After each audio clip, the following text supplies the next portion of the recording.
Today, we're going to pull back the curtain on a really fascinating leadership model. It basically treats the hiring process not as a one and done deal, but as this intense, year-long journey. We're going to see how one organization puts its leaders through the ringer to test everything from their character all the way to their competence. So, let me just ask you this. What if a job interview lasted an entire year? It's a pretty wild question, isn't it?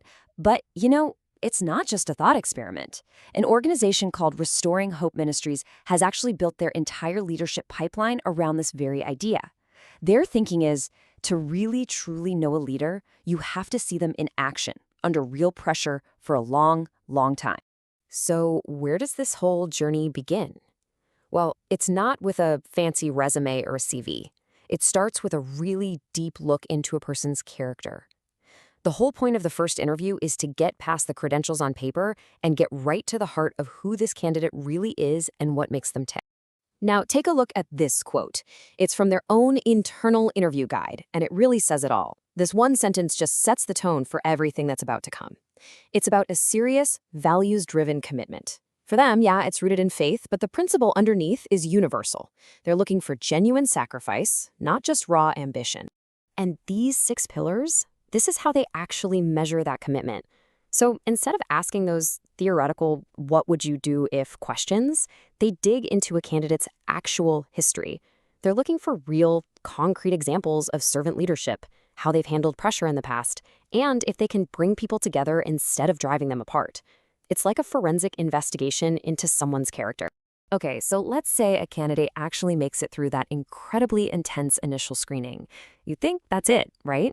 You're in. Well, not even close. In fact, that was just the warm-up.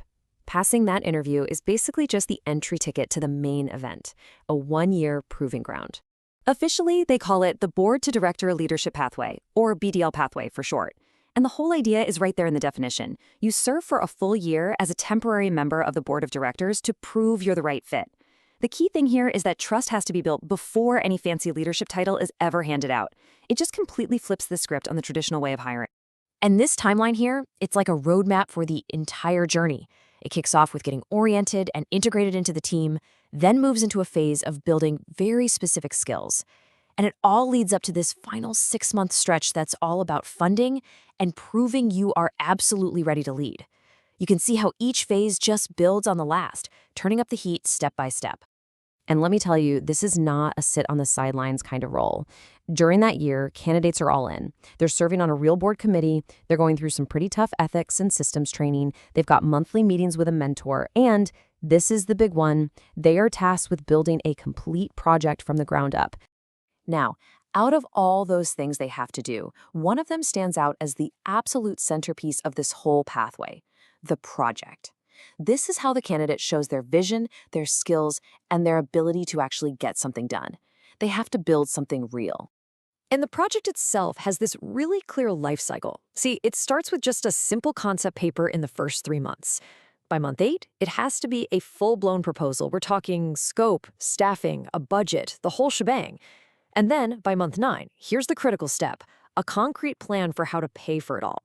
And the year wraps up with a formal presentation to the board. You can literally see the pressure being cranked up at each stage. And that brings us to the final and most intense part of this whole journey. This last quarter of the year is where everything comes to a head. It is the ultimate pressure test, where all the training and all the planning are finally put on the line.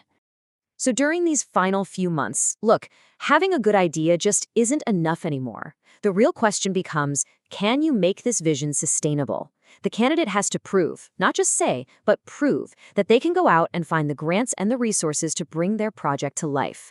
It's about showing you can be a good steward, not just a good dreamer. But this is where it gets really interesting, and it raises a huge question. Let's focus on these months, 9 through 12. With the stakes this high, what happens if your project just isn't ready? What if you're falling behind? What does it actually look like when you, or the board, feels like things are going off the rails? Well, first things first, there are some hard lines that will stop the whole process cold, no matter how good your project is. These are the absolute non-negotiables.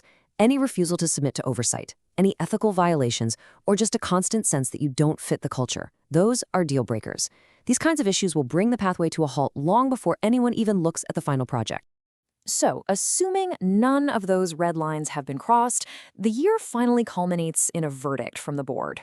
After 12 long months of watching, mentoring, and seeing the work, a formal decision is made about the candidate's future with the organization.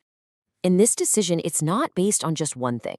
It's a really holistic evaluation across these three key areas. Did the candidate show the right character and fit in with the culture?